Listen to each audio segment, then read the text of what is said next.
बिस्मिल्लाहिर्रहमानिर्रहीम। अस्सलाम वालेकुम। आज हमारी गुफ्तगू होगी नींद के बढ़ जाने पर, जो कि नींद हमारी गैर तबई तौर पर 6 या 8 घंटे से एक्सीड कर जाती है, जो कि हमारी सेहत के लिए बहुत नुकसानदेह है। इसको लिमिटाइज़ करना बहुत ज़रूरी है। अगर आप इसको लिमिटाइज़ नहीं करते, इसको 6 से 8 घंटे तक महदूद नहीं करते, तो ये बहुत सारे सेहत के मसाइल को जन्म देती है। पहली बात तो यह है कि मुख्तलिफ़ किस्म के फैक्टर्स होते हैं जो नींद के ज़्यादा आने की वजह बनते हैं। तो इन फैक्टर्स को अगर हम गौर करें तो ये हमारी बॉडी के अंदर या इर्द गिर्द के इन्वायरमेंट से रिलेटेड होते हैं। पहली बात तो ये है कि अगर आपको फैटनेस है या मोटापा है, तो ये अपना मोटापा रिड्यूस करें, क्योंकि मोटापा बहुत सारे अमराज को जन्म देता है। तो ज़्यादा नींद आने की सबसे जो बड़ी वजह है, बहुत सारे लोगों में देखी गई है, वो ओवरवेट होना है, वज़न का ज़्यादा होना है। दूसरा जो है, हम एक्सरसाइज भी नहीं करते।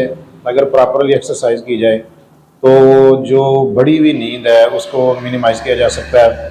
बॉडी को वार्म अप रखें, एक्सरसाइज करें, रनिंग करें, या कम से कम जो है दिन के किसी भी वक्त जो है ना 15 से 20 मिनट की वॉक या एक्सरसाइज बहुत ज़रूरी है। तीसरी बात यह है कि हम बाज़ का नींद जो लेते हैं वो इम्प्रॉपर कंडीशन में होती है, यानी कि वो रिलैक्स इन्वायरमेंट नहीं होता जहाँ पे हम अपनी नींद को अच्छी तरीके से पूरी कर सकें। तो इसलिए फिर हमें बार बार जो है वो नींद आती है या नींद हमारी पूरी नहीं होती। तो जब भी आप सोएं, किसी पुरसकून जगह पे सोएं और आरामदेह जगह पे सोएं, ताकि आप जितने घंटे भी सोते हैं कम से कम वो आपको पूरी एक रिलैक्सेबल जो है वो और गहरी नींद आप सो सके। एक और जो बड़ी वजह ये है कि कुछ लोग दिन को सोते हैं, रात को जागते हैं। तो ये भी बहुत बड़ा फैक्टर है, क्योंकि दिन की नींद में और रात की नींद में ज़मीन आसमान का फ़र्क है।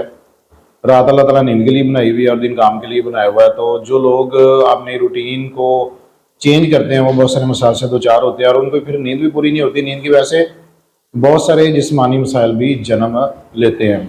अगर आपको कोई बीमारी है, कोई डिजीज़ है कि जिसकी वजह से आपको थकावट रहती है, कमज़ोरी है, और कमज़ोरी की वजह से भी नींद जो है वो आती है। जब बॉडी के पास इतनी एनर्जी नहीं होती कि वो बाहर वाले फंक्शंस को परफॉर्म कर सके, तो फिर वो नींद का गलबा तारी हो जाता है, ताकि जितनी बॉडी के अंदर एनर्जी है वो इंटरनल ऑर्गन को जिंदा रख सके।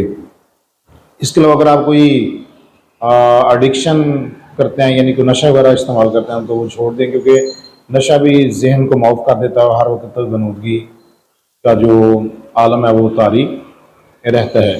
इसके अलावा अगर आप ये समझते हैं कि ये सारी चीज़ें मेरे में मौजूद नहीं हैं, तो आप फिर किसी माहिर मौलवी से रब्ता करें, अपना प्रॉपर चेकअप करें, और ज़्यादा नींद आने की जो वजूहात हैं, अगर वो किसी बीमारी की शक्ल में है या अगर आप सुस्ती और काहली की वजह से हैं, तो उसकी प्रॉपर आप गाइडेंस लें और उसके एंटी जो है वो एक्टिविटीज़ अडॉप्ट करें, ताकि आपकी नींद जो है वो कम हो जाए।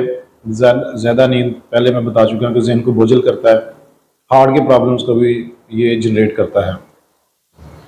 इसके अलावा अगर आप कोई मेडिसिन खा रहे हैं, क्योंकि कुछ लोग मेडिसिन खाते हैं तो साथ वो नींद की टैबलेट भी ले लेते हैं, जिसकी वजह से भी उनको नींद काफ़ी ज़्यादा आती है। तो कोशिश करें कि नींद को तभी तरीके से लाने की कोशिश करें, ना कि मेडिसिन के ज़रिए आप नींद को अडॉप्ट करें। इस तरह with the passage of time medicine के ज़रिए भी आपको नींद लेना मुश्किल हो जाएगा।